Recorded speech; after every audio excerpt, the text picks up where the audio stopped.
I think fear is really something that we need to manage and realize that we can't let our own fears inhibit our kids from growing up. You're listening to the Mindful Mama podcast, episode number 325. Today, we're talking about freedom and self reliance for kids with Sara Zaske. Welcome to the Mindful Mama podcast, now with over 1 million downloads. Here, it's about becoming a less irritable, more joyful parent. At Mindful Mama, we know that you cannot give what you do not have. And when you've calm and peace within, then you can give it to your children. I'm your host, Hunter Clark-Field's Mindful Mama mentor. I help smart, thoughtful parents stay calm so they can have strong, connected relationships with their children. I've been practicing mindfulness for over 20 years. I'm the creator of Mindful Parenting, and I'm the author of Raising Good Humans, a mindful guide to breaking the cycle of reactive parenting and raising kind, confident kids. Welcome back to the Mindful Mama podcast. This is a really interesting episode. I talked to Sara Zaske. She's a writer who lived in Germany for more than 6 years with her family, and experience that really inspired this book she wrote, Achtung Baby, an American mom and the German art of raising self-reliant children. So we talk about her experience in Germany and the importance of self-reliance for kids, including physical freedom, walking, playing by themselves, learning to handle dangerous things like fire, knives, heights, all those kind of things. Really interesting. Even intellectual freedom, right? Like talking about sex and death and all kinds of things. So it's really fascinating episode. I know that you are going to get so much out of it. I really, really enjoyed talking to Sara. And before we dive in, I just want to let you know that right now we have applications open for the Mindful Parenting Teacher Training Program. And this is for you if you would like to take the mindful parenting curriculum to your community, to your school, to your therapy practice, to your church, to your YMCA, to all the different places you engage with life. Dive deeper into mindful parenting and be certified and learn how to teach this groundbreaking course in your community. And it's an application process, so you can go check it out, fill in your application, and if you are accepted, then we have a few spots left in the program. So check that out now at mindfulparentingcourse.com/teach. That's mindfulparentingcourse.com/teach. And I look forward to hearing from you. All right, I think that's all I got to say to you today. Let's dive in. Join me at the table as I talk to Sara Zaske. You, as I mentioned already in the intro, wrote the book Achtung Baby. I've got it right here, Achtung Baby. Um, and so I would just love for you ended up raising your kids in Germany kind of inadvertently. It wasn't like in your plan, but do you want to just give us the story of how you ended up in Germany raising your kids? Sure. My husband basically got what was sort of like a postdoc appointment in Germany. So it was supposed to be just a couple of years. But then they gave him a job there. And if I remember correctly, it was right in the middle of a recession. And we were like, great, let's stay. So we ended up being there for almost 7 years. My son was born there. My daughter was about 2.5 when we arrived. So we went through a lot of those early years and a little bit of Grundschule, elementary school with my daughter there. All right, cool. And you were in Berlin specifically. So it's like a pretty big city, pretty diverse metropolitan kind of place, right? Yes, absolutely. It's a lot like many big urban American cities that you would find. And I guess that's one of the things that surprised me, first of all, because uh, especially in America, when we're in big cities, we're very cautious with our children. And in Berlin, it was like you're in a country town. And, kids were walking everywhere and going shopping and going to the bakery uh, and taking the bus and the subways. It was very different than America. Well, we've had, and I know you mentioned her, we've had Lenore Skenazy on the podcast twice now, and she's talked about how she got in so much trouble for like having her 9-year-old ride the subway in New York. And, you can, dear listener, you can go listen to that episode and see Lenore talk about that. Um, and and she got like dubbed like the worst mom in America. But this is something that happens pretty regularly in Berlin. Yes, I mean, I guess the Americans would think every German parent was terrible because it's considered normal. And I think that's one of the things that inspired me to write the book is that the entire country of Germany gives the lie to a lot of the things that we take for granted as dangerous or we're super afraid of because they let their kids do it daily and they don't have any drastic, rates of kids getting kidnapped or abused. It's their crime is very similar to our crime, our criminal rates, I should say. Yeah, and I just to refresh the listener, I remember Lenore, it's, like if you would have to, she has a crazy statistic. You have to go back and listen to the episode, but like you would have to, how long would you have to put your child on a busy street corner by themselves before they would get like abducted? Yeah, like years and years. Like 40,000 years. It's some crazy number, like, because it's actually so rare in reality, despite the myths that some people have about it. But it's interesting. What I think is interesting, how you kind of like, you went back into Germany's history, and we all, of course, know about World War II and the Holocaust, and that Germans have this kind of authoritarian history, right? But then things started to sort of shift and change in their parenting. Can you tell us a little bit about that?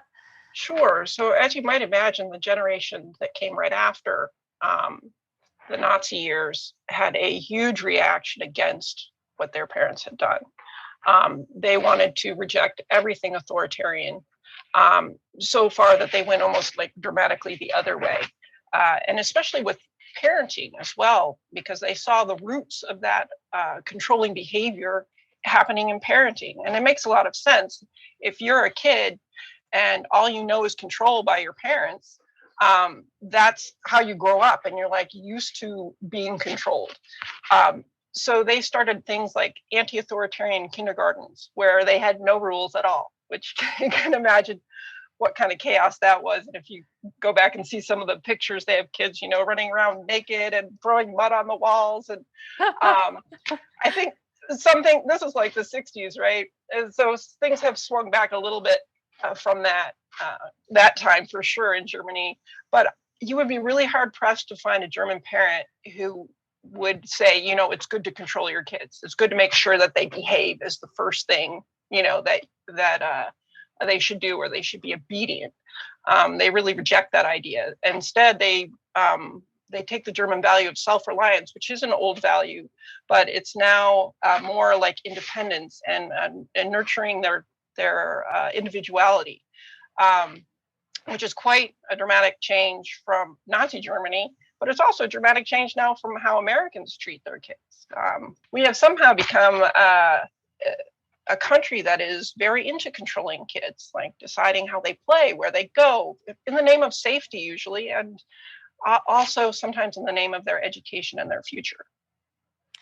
So, so you started to see like these differences right away, and I definitely know what you're talking about. This idea in the U.S. like of control, like it makes me totally, not a lot of things get me like super enraged, but like it makes me so mad that that family that got like arrested because was like a 9-year-old was walking home from the playground by themselves or something. It was like a 10-year-old and a little brother or something. I mean, that's bananas. Like I can't understand why this is happening in the US, but yeah, there's a real thing. There's laws, right? Like in California, you can't there's laws about certain ages you can leave kids in cars and things like that, right? Like what are you seeing that's happening in the US now?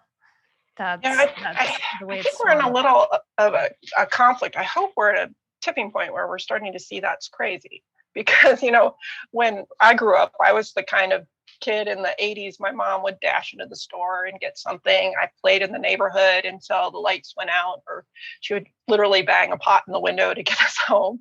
And I think a lot of us grew up that way. But Oh we yeah, suddenly, I was like all over my town. Like I went everywhere on my bike with like when I was like 6, I was in the candy store by myself buying bubble yum. yeah, I know, same. And then something happened to us where we got very fearful, that something was going to happen to our kids just by the mere fact of them being out in the world.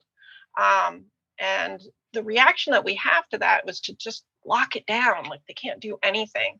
And what's interesting is when I spoke to German parents, I'm like, aren't you afraid, that something's going to happen to your kids when they're out there? And they would say, oh, yeah, I'm terrified. I've heard these stories too, but I can't constantly be watching over them because then they'll never learn how to grow up.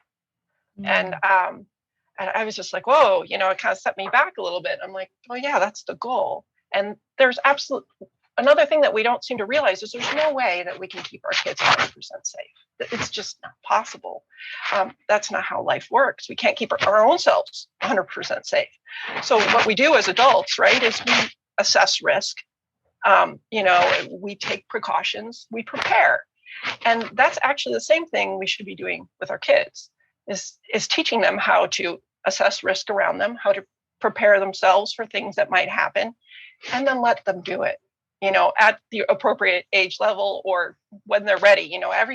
People often ask me, what age is good to do X? I'm like, well, it's different for every kid. Your kid, how aware they are, how maybe directionally challenged they are.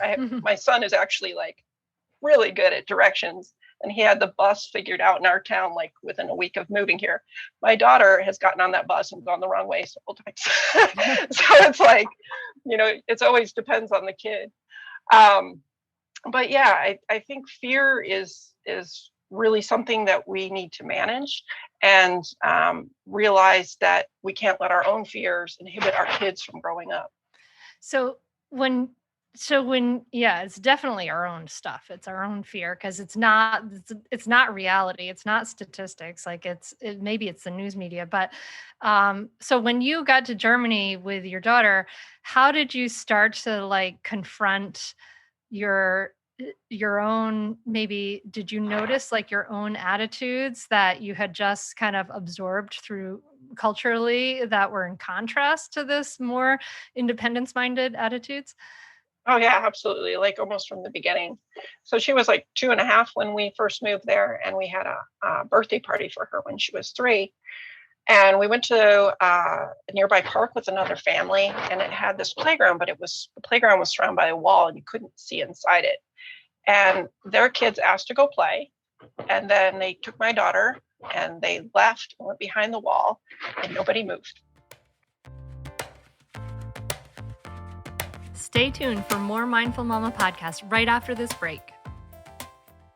We are supported by Prose Hair Care. There is truly no one-size-fits-all solution when it comes to hair care. We were visiting with my brother over Thanksgiving, and my nieces, they have curly hair. They have like a lot curlier hair. And my daughter, Maggie, has like really fine straight hair, and Maggie used some of their hair care products and ended up with this sort of damp, oily hair.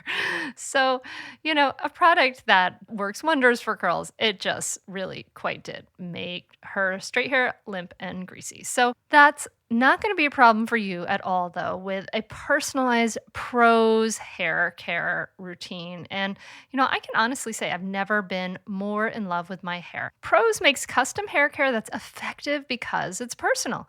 It uses natural ingredients with proven results. It customizes every product in your routine from shampoo to supplements. It's cool because it really starts to ask about you as a person with a really pretty in-depth consultation.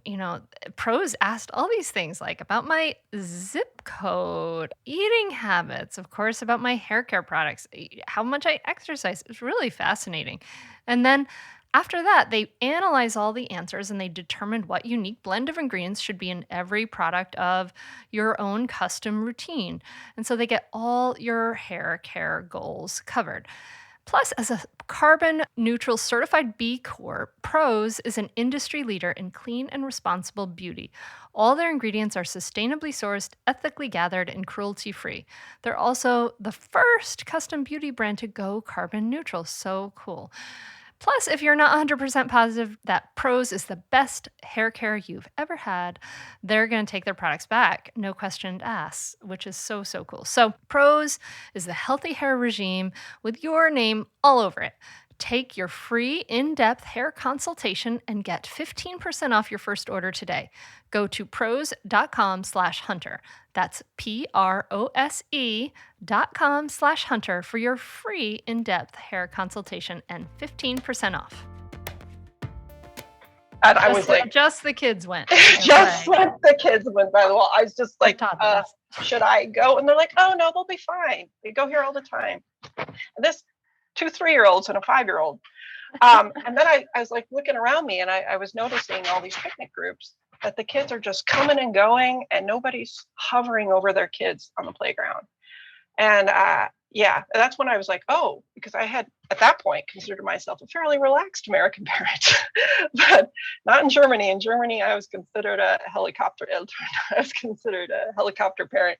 I was too nervous, like, oh, I got to watch my kids all the time. I got to make sure they don't fall on the playground. And they would tell me, they'd be like, really, the kids don't want to get hurt. So if you're not right there, they're not going to climb up super high. Most kids won't anyway. Interesting. That's cool. So right away, I can imagine. I'm like the mom who's like, kids are like climbing all of the things, all that stuff. But I can imagine I would have the same experience of like, wait, nobody's going over there. Like the kids are just going over there on their own. Aren't we worried that the kids are going to run in the opposite direction? Like all of that stuff. But German parents are not worried about that, and it's all kind of working out. But I guess one thing they don't have to worry about is other German parents marching their kids over and saying, "Where are you?" Because that would happen here in the United States, unfortunately. I know it is a lot depends on culture, I think, and culture is this kind of group activity, and that was what was kind of nice about living in Germany, because their attitude towards children are, well, the children do belong to the parents, but everybody kind of looks out for them. We had a bakery in the downstairs of the apartment building we were in, and they knew my daughter, once I started to let her go down and buy stuff, and they would, give her special attention. And I'd see other kids buying stuff, and it was like, they kept an eye out for your kid too. Mm-hmm. And so in Germany, they're also they're really encouraging their kids to kind of like to basically walk to school and on their own. And to at what ages are they really? What is this encouraged? I remember as a kid, like I remember walking to kindergarten or to at least first grade, but my older brother was there. He was 3 years older. I don't know, but I remember like it was kind of like it was like a 7-block walk to school. It was significant. So they're doing that a lot more. Yeah, it's kind of an active moment. Some kids were going to kindergarten without parents sometimes, but that wasn't the norm. The norm was first grade, which is about 6 or 7 years old. They even introduced it in school. So they had the teacher took the whole entire class out and walked them around the neighborhood, talked about Zebrastreifen, the white lines on the street, and how to cross the street, and what streets were nearby so they would know directions. They sent a note home to the parents and said, this is the time you're supposed to let your kids walk to school. And I said, no, not my kid. We're American. We're not doing that. So I held out for a while until my daughter was like the only child being walked to school by her parent. But I tell you, the moment that I let her do that, I was like, wow, yeah, this is what I'm supposed to be doing. Because she came home that day and she was just so proud. And from then on, it was like she got herself up, she got her things ready. She just took responsibility for that whole part of the morning. And it was, I think, a big moment for her, and it really is for me. And not to mention that it's just practically a lot easier, because I had another child. I had to, he was like 3 that I definitely had to take to school. So it's not only good for the kid, it's good for the parent. Um, and to this day, they both feel a lot more responsibility about getting themselves where they need to go. That's great. Yeah. I mean, kids can be so dependent on give me a ride here and give me a ride there. It can be really like we turn into like this ride service at some point. And it kind of depends on obviously where you're living and, maybe if you're in a suburban versus a town situation. It's so interesting because, yeah, we think of like it's interesting because we have these larger cultural attitudes where we're like, we think we're really promoting independence, like we really value independence in the United States, right? Like we Yeah. really value like freedom. It's like freedom, live, New Hampshire, live free or die, like freedom, right? But we've really kind of, from looking at it in contrast to this other culture, we're really like, if we can, it can give us this perspective to say we're actually kind of like have swung to be acting against kids' freedom in a large way, right? Yeah, absolutely. It is. And well, the other interesting thing that I've noticed in America is when I talk about the physical freedom, a lot of people get it. When I start to talk about intellectual freedom, Hmm. that's when a lot of parents have problems in terms of they want their kids to think like they do. And that, to me, is perhaps the most fundamental freedom that you can give anyone. And I always ask them to think about their parents' influence on them. I was like, do you think exactly like your parents? Do you agree with them on everything? And that's usually when they're like, well, no, I don't. So you shouldn't expect your kids to grow up that way either. And ultimately, they won't thank you for it. Once they kind of have an automatic developmental stage where they reject you. That's the adolescence, right? But ultimately, kids need to become their own people, and the more you encourage them to express their own ideas, even if they are things that you don't agree with, the more that you can have a more mutual relationship as they grow into adulthood. So is that something they're actively cultivating, like culturally in Germany, is like that intellectual freedom and freedom to explore different ideas? Absolutely. They're even leave like pamphlets around at like children's museums and whatnot that say children's rights. Oh, Um, wow. yeah, and so they have they're a line for kind of the second stage of young adulthood is age 14. Hmm. So before 14, you're considered a child. And at 14, you start to take on some of the responsibilities of adulthood. So that's the age where you can be criminally liable for things, for instance. That's the age where you can decide to not go to church. So you have some spiritual autonomy.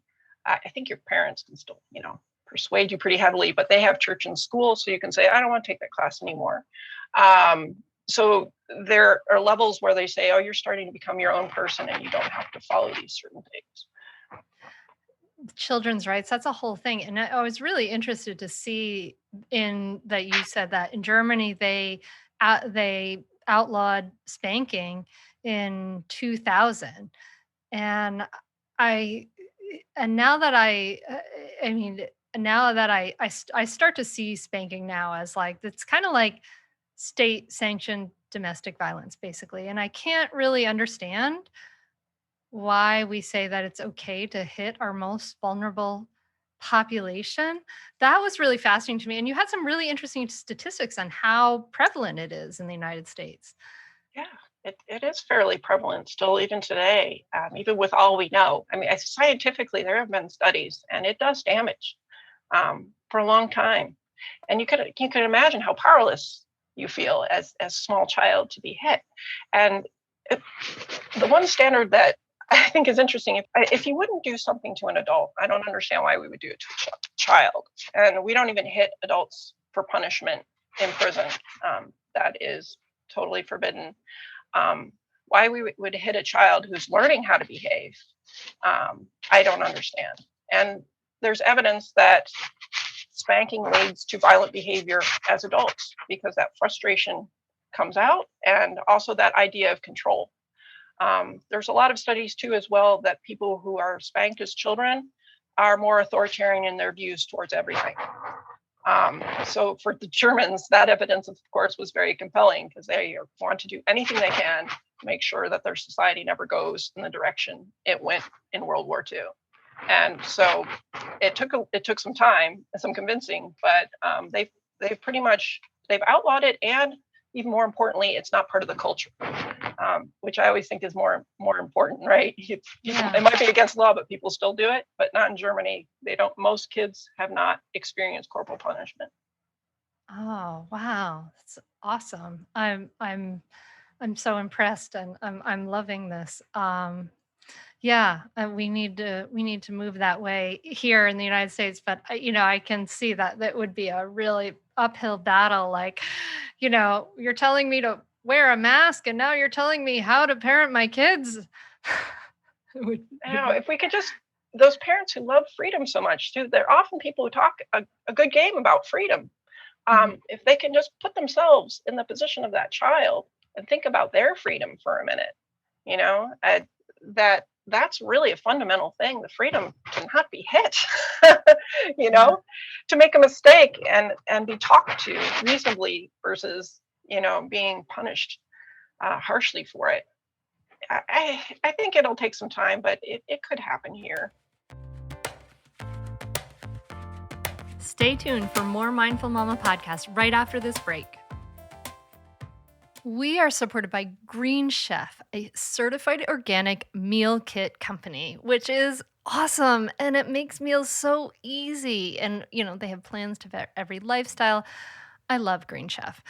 I've loved cooking their meals. They've been so easy. A lot of things are cut up, pre-measured sauces. The food is so good. It's like having a restaurant meal at home. And have not seen my kids eat so many vegetables as they do with the Green Chef meals because they're so, so tasty. And we actually learn a lot from them. So I love Green Chef because you can enjoy your greens while being green. It's the most sustainable meal kit, offsetting 100% of their plastic packaging in every box and 100% of their carbon footprint and emissions. It's totally convenient and easy. It means you spend less time stressing about meals, less time thinking about meals, and just more time enjoying delicious home-cooked meals. The pre-made, pre-measured sauces and dressings and spices. So you get this like chef curated flavor. It's not just like me kind of like throwing in some spices. And it's great because you avoid long lines at the grocery store and you save time on all of those things like meal planning, grocery shopping, etc. Like they do all of that prep work, right? So you don't have to. With Green Chef, you get hand-picked organic veggies and premium proteins so you can feel great about what you're eating and how it gets to your table. This week, Green Chef has one of my favorite things, which is they have a sesame ginger glazed barramundi, which is a really lovely light fresh fish, which I love. It comes with coconut cauliflower rice, slaw, and cilantro. It's really, really good. All the ingredients are fresh and delicious. Whether you're looking for carb-conscious, gluten-free, plant-based, or you just want to have delicious, balanced dishes, Green Chef has flavorful, good-for-you recipes that are sure to satisfy. Go to greenchef.com/hunter10 and use the code hunter10 to get 10 free meals, including free shipping. That's greenchef.com/hunter10 using the code hunter10.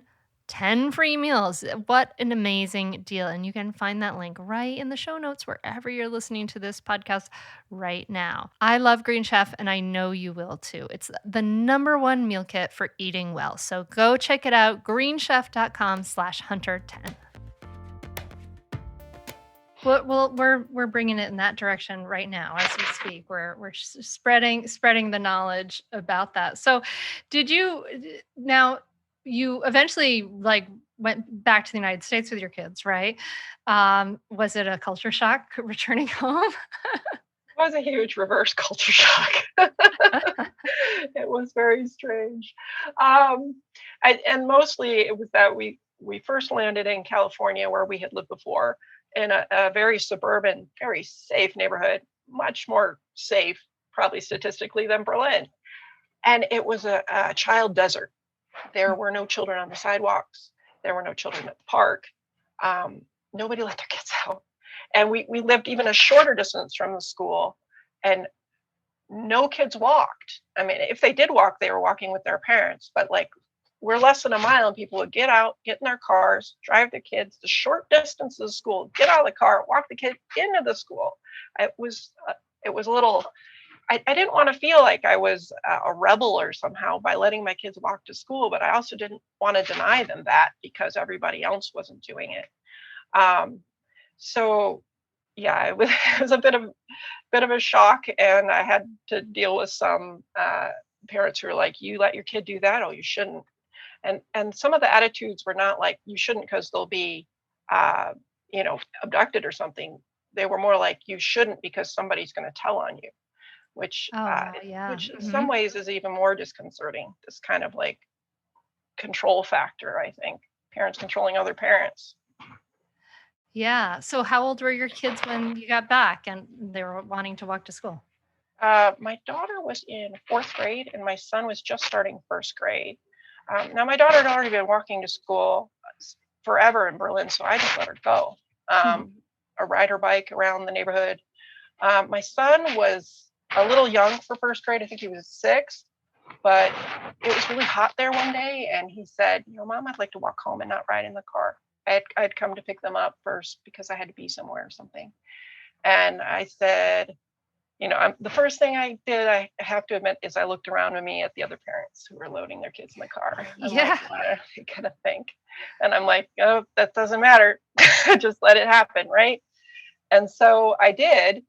And then he got back home and he was all sweaty because he had run. And he told me another parent had pulled over to see if he was okay and wanted a ride, Oh which I my was gosh. like, that's exactly the wrong message. And thank God he said no, because you never get in the car with anybody, even if you don't know them. That's one of the rules. I mean, even if you know them, that's kind of one of the Yeah, rules of, yeah. unless, we've agreed that you're going with somebody, you don't get in the car.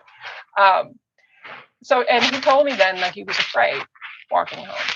And I was like, oh, geez, maybe this was too early. You don't have to walk home by yourself. You don't want to. And then he said, well, but nothing happened.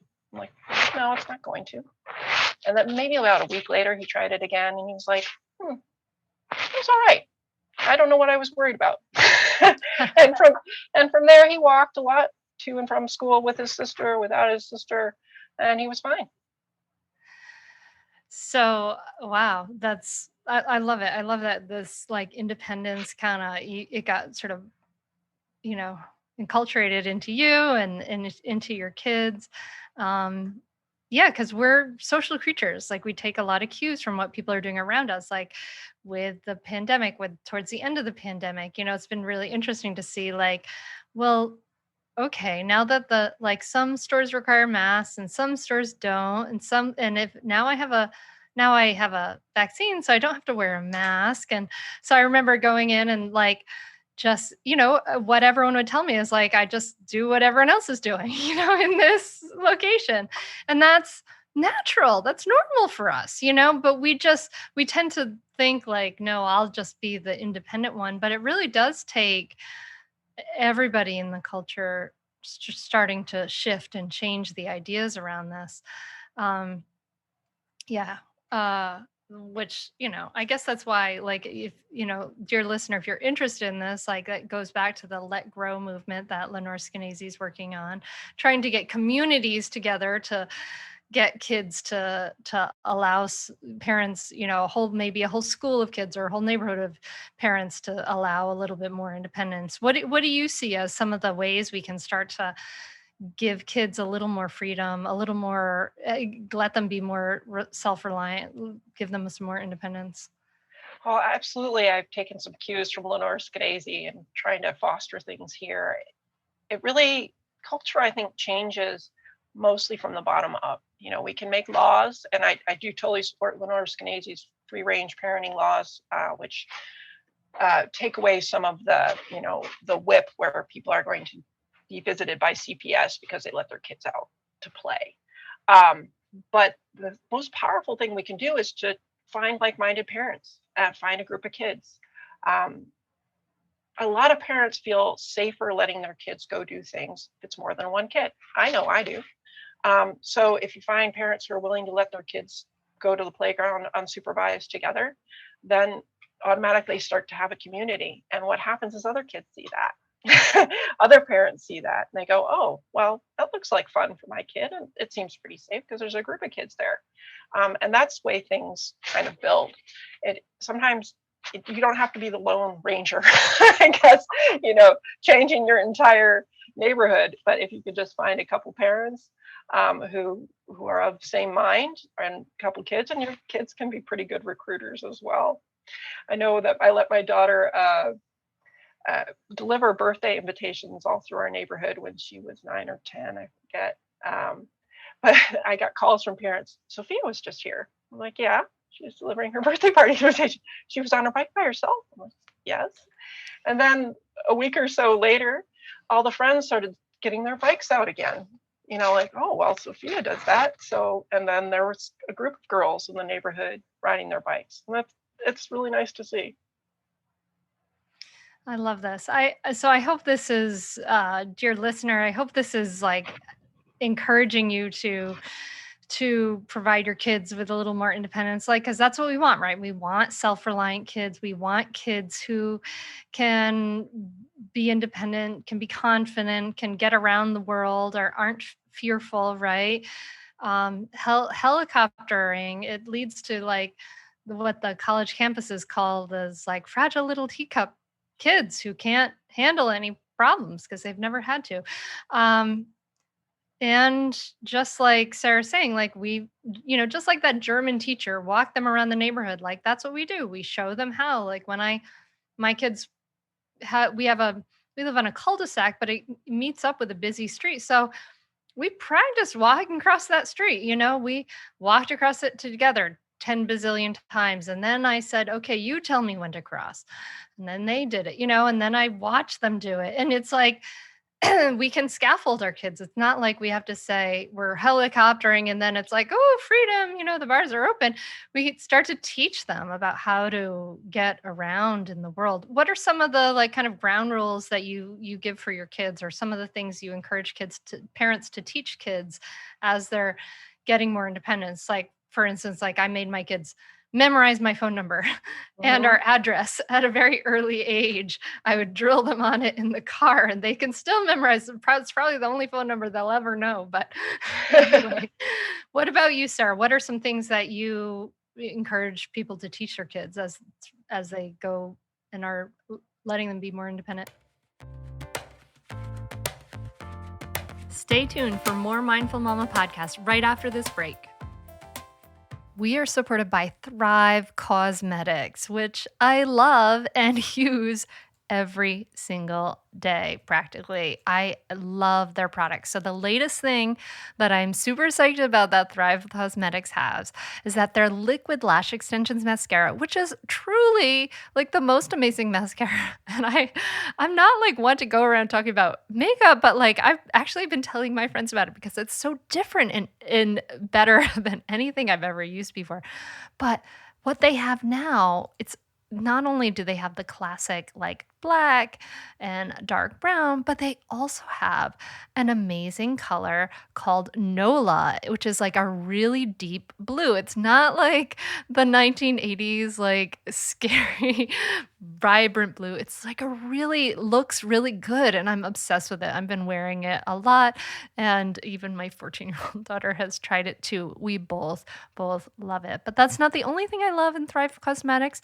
I'm also obsessed with and use constantly their Brilliant Eye Brightener. I really, really love the rose gold color, Aurora color. Oh my God, it's just perfect with everything. Love, love, love that. And I also love they have like a instant brow semi-permanent eyebrow gel, which is so good. It just like, it's like eyebrow mascara and it makes your eyebrows just look a little bit darker and brighter. It makes your eyes look brighter. But anyway, the products are amazing, but that's not the only reason why I love Thrive Cosmetics, because they have a bigger than beauty mission. And they are 100% cruelty free. They're vegan. They don't use parabens or sulfates. There are so many reasons to love them. So let me tell you, the Bigger Than Beauty mission is so cool. For every product purchased, Thrive Cosmetics donates to help women thrive, like women who are emerging from homelessness or surviving domestic abuse, fighting cancer, etc. And plus, right now, Thrive Cosmetics has a variety of sets available for the holiday season, which are really perfect for gifting or treating yourself. They even saw on their website, I saw that you can make your own holiday gift set, which is so cool, right? So I love, love, love this company. I love their products. Really love everything about Thrive Cosmetics. Their products are the best I've ever used, and their Bigger Than Beauty mission is truly inspiring. You are going to love them as much as I do. Visit thrivecosmetics.com/hunter for 15% off your first order. This is an exclusive offer that you can only get here. That's Thrive Cosmetics, CAUSEMETICS.com/hunter for 15% off your first order. Thrivecosmetics.com/hunter. Well, you bring up a really good point, that some people think that we're just like flinging our kids outdoors and saying, figure it out. That's not teaching your kid to be self-reliant. And that's not how Germans would do it either. They're very big on preparation. I often use this phrase that they prefer preparation over prohibition. And I'm going to say preparation over prohibition. That's really smart. right, because it's kind of in our nature as human beings, as we're growing up, to try things out. And if we don't prepare our kids to deal with some things, then that's when disaster happens. And I'm going to talk about one thing that might be a little controversial, but they do in Germany, is I think you should teach your kids how to light a match and use a lighter and start a fire, and the properties of fire. And this is how they shocked me in Germany with this, that they did this as a class, and my daughter came home and showed me how to light a candle. But the idea behind it is really sound, because fire is such a fascination for kids. If you've ever had a kid, a small kid, that they want to know how to do it, and they see that it's an adult thing. And I bet there are a lot of people as adults who have stories about them playing secretly with matches, no matter how many people told you not to. Oh, I totally did. I melted all of my mom's, like her mother's, like Christmas candles, like one afternoon, because I wanted to light them. And they're all like half gone. I just yeah, I used to melt crayons.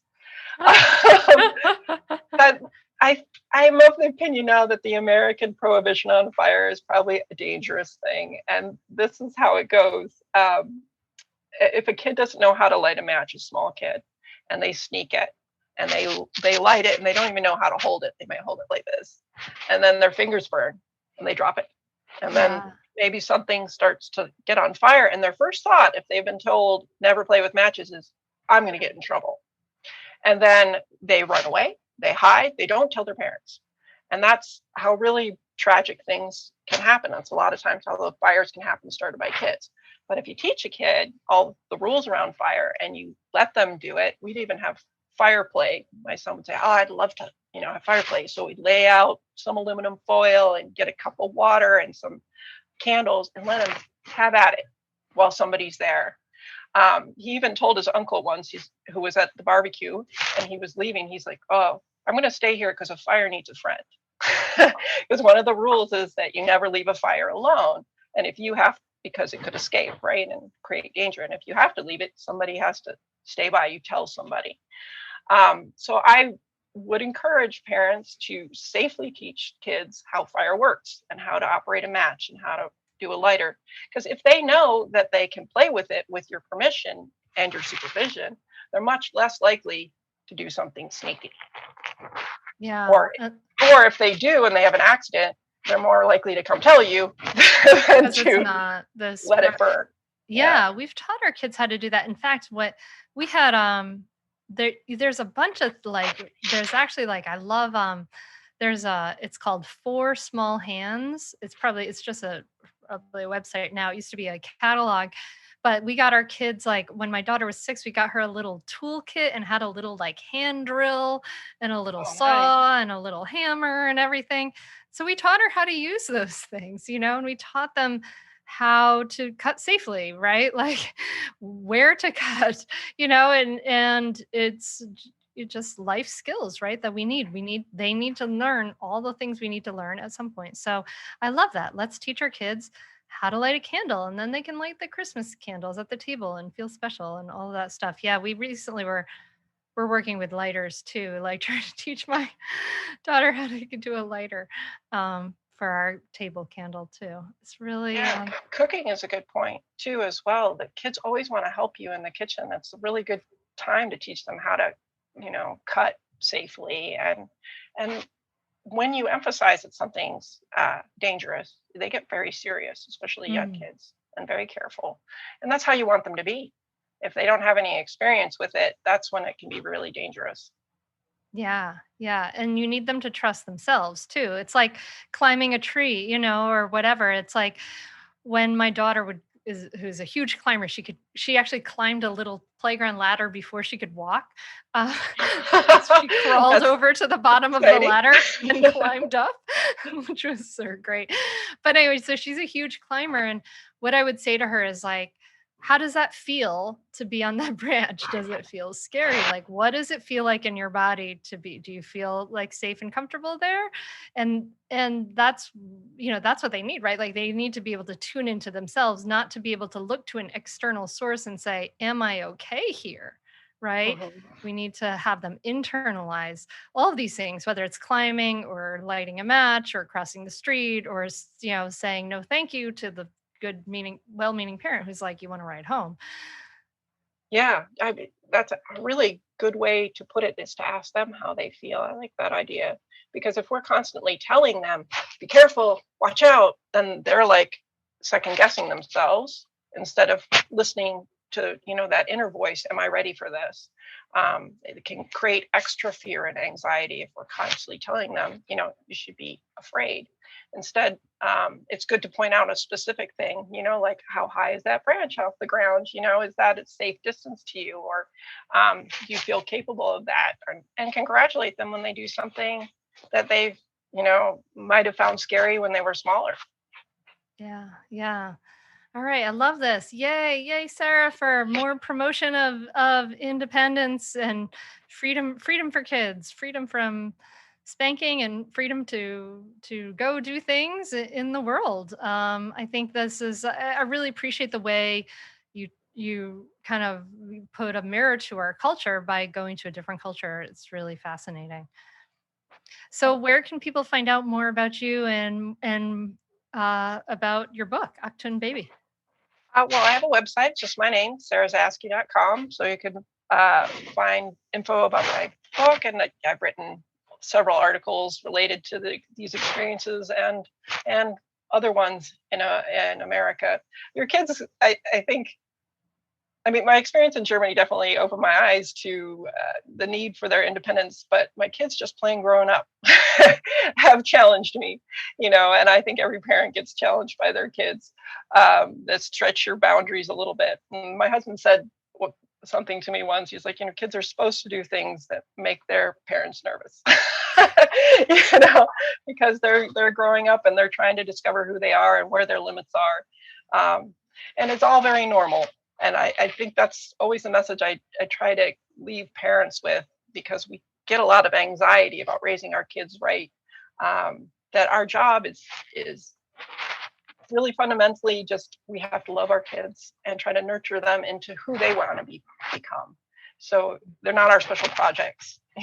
Sometimes people get caught up in that and they over-identify with their kids, especially in American culture. But our job is just to kind of create the guidelines and the guide rails and tell them what's going on in life. And then the rest is up to them. They belong to themselves more than they belong to us. Oh, I love that. What beautiful words to end with. They belong to themselves. That's really beautiful, Sarah. I really appreciate you coming on. I loved checking out your book and thank you so much for putting it all together and sharing helping us to see ourselves a little bit more. It's really really beautiful. Thank you for coming on the podcast. Well, thank you so much for having me. I enjoyed talking with you. I wonder if this episode has made you think differently about your kids' freedom. It's really interesting, isn't it? It's crazy. A lot of us are fearful. We worry that the world is a scarier place, but our kids need to get out in the world. They need to have some freedom. And actually, my daughter, Sora, just yesterday, she's 11, she wanted to make dinner for us. So she has a great book. There's this great book from America's Test Kitchen Kids. There's 2 kids cooking book and a baking book that I really, really love. And she's been cooking from them, and she wanted to make these black bean bowls for dinner for us, for all of us. I was like, great. So she went and biked to the grocery store, which is about 1.5 miles away from the house, with her backpack, had the bike lock, biked there, took my credit card. Actually, I need to get it back from her. And got the ingredients and made us dinner. It was amazing. And I know she just felt amazing. The food was good. And I was so psyched for her that she had this kind of freedom to do what she wanted to do. It was so cool. So these things can happen. They're really empowering for kids. So I hope it's inspiring you. I'd love to hear your takeaways. Let me know at Mindful Mama Mentor. And just one last announcement, just to let you know that the Mindful Parenting Teacher Training Program and the application window is open now in December 2021, but it is closing. So if you're listening into 2022, it's probably closed. So just to let you know, if you're interested, apply now. And that's at mindfulparentingcourse.com/teach. That's it, my friend. Thank you so much for listening. I'm wishing you a healthy, safe, happy, and calm and peaceful and joyful week. All the things. I hope that you're hanging in there through this holiday season and giving yourself some breaks and downtime and going through it can be kind of a roller coaster. So let's practice to breathe, put our feet on the floor. Remember that we have 2 arms and 2 legs. We can, if we are lucky enough to have those things, and 2 eyes that can see the beautiful colors of the world. Let's remember to appreciate the essentials. I think that can be really grounding and helpful in times that can be unsettling. So I'm wishing you all of those good things. Thank you so much for listening, and I look forward to connecting with you again next week. Namaste. Say definitely do it. It's really helpful. It will change your relationship with your kids for the better. It will help you communicate better. And I'd say communicate better as a person, as a wife, as a spouse. It's been really a positive influence in our lives. So definitely do it. I'd say definitely do it. It's so worth it. The money really is inconsequential when you get so much benefit from being a better parent to your children and feeling like you're connecting more with them and not feeling like you're yelling all the time or you're like, why isn't things working? I would say definitely do it. It's so worth it. It'll change you. No matter what age someone's child is, it's a great opportunity for personal growth and it's a great investment in someone's family. I'm very thankful I had this. You can continue in your old habits that aren't working, or you can learn some new tools and gain some perspective to shift everything in your parenting. Are you frustrated by parenting? Do you listen to the experts and try all the tips and strategies, but you're just not seeing the results that you want? Or are you lost as to where to start? Does it all seem so overwhelming with too much to learn? Are you yearning for a community of people who get it, who also don't want to threaten and punish to create cooperation? Hi, I'm Hunter Clark-Fields, and if you answered yes to any of these questions, I want you to seriously consider the Mindful Parenting membership. You'll be joining hundreds of members who have discovered the path of mindful parenting and now have confidence and clarity in their parenting. This isn't just another parenting class. This is an opportunity to really discover your unique, lasting relationship, not only with your children, but with yourself. It will translate into lasting, connected relationships, not only with your children, but your partner too. Let me change your life. Go to mindfulparentingcourse.com to add your name to the waitlist, so you will be the first to be notified when I open the membership for enrollment. I look forward to seeing you on the inside. mindfulparentingcourse.com.